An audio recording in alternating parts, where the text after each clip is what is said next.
মুখ্যমন্ত্রী বলেছেন আপনাকে কেউটে আপনি বিচারের ব্যবস্থায় বসেছিলেন, চেয়ারে বসেছিলেন স্যার গোখরো হয়ে গেছে। হুম। এসব প্রকারগুলো, হ্যাঁ, কেউটে গোখরো এগুলো সব আমি মেনে নিচ্ছি। আমি অত্যন্ত বিষাক্ত, এরপরে চন্দ্রবড়াও হয়ে যেতে পারি। আপনারা সাবধানে থাকবেন। সাবধান করে দিচ্ছি। এই মুহূর্তে তমলুকের উদ্দেশ্যে রওনা দিচ্ছেন এক্স জাস্টিস গাঙ্গুলি। রীতিমতো তমলুকের উদ্দেশ্যে যাবেন তিনি, প্রথমে মন্দির ভ্রমণ করবেন, তারপর মন্দিরের পর তিনি যাবেন তমলুক। স্যার তমলুক যাচ্ছেন আজকে, একদম প্রথম দিন তমলুকের উদ্দেশ্যে বেরিয়েছেন, কি বলবেন? যাই, তমলুকে পৌঁছে ওখানকার মানুষজনের সঙ্গে আলাপ পরিচয় তো করতে হবে। তো যদি এখনো আমার নাম ডিক্লেয়ার হয়নি, তো ডিক্লেয়ার হলে তখন দেখা যাবে ফাইনালি কোথায় আমি দাঁড়াচ্ছি না দাঁড়াচ্ছি।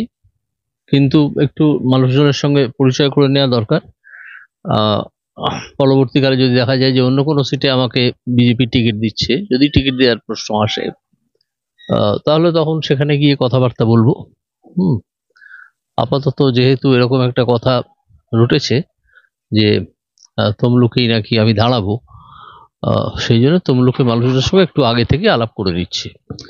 তমলুকের মানুষের সঙ্গে একদম তমলুকের মানুষ খুব কাছ থেকে এই প্রথমবার আপনাকে পাবে, আর আপনারও তো আবেগ আছে একটা।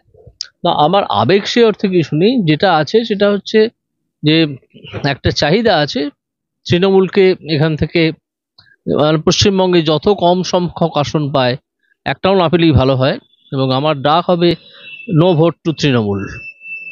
তো সেইটাই সকলকে বুঝিয়ে বলবো যে কেন আমি এই ডাকটা দিতে যাচ্ছি, কেন তৃণমূলকে আমি এত অপছন্দ করি, সেটা বলার জন্য।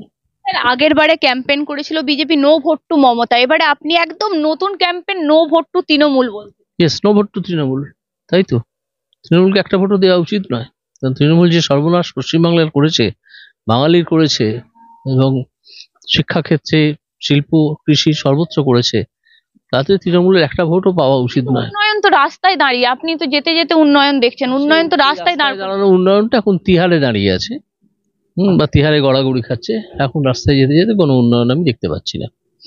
দেখা হবে তমলুকে, আমরা ওনার শপথ সঙ্গী, এই মুহূর্তে বঙ্গ টিভি ওনার সঙ্গেই যাচ্ছে, একদম তমলুকের উদ্দেশ্যে রওনা দিচ্ছেন। কি বলেন মানুষ, কি বলছেন মানুষের প্রতি, কি আমরা জানতে চেষ্টা করব। মানুষ অভিজিৎ গাঙ্গুলি, জাস্টিস অভিজিৎ গাঙ্গুলি, যাকে মানুষ ভগবানের আসনে বসিয়েছেন, রীতিমতো দেখা যাচ্ছে তিনি এই মুহূর্তে তমলুকের উদ্দেশ্যে পৌঁছাচ্ছেন, তমলুকের মানুষের সঙ্গে দেখা করবেন। তিনি প্রথমে মন্দিরে যাবেন, তারপর ওখান থেকে তমলুকের মানুষের সঙ্গে কথা বলবেন। তিনি বলছেন যেহেতু একটা রটনা উঠছে যে তমলুকে দাঁড়াচ্ছেন জাস্টিস গাঙ্গুলি, সেই জন্যই তিনি তমলুকের উদ্দেশ্যে রওনা হচ্ছেন।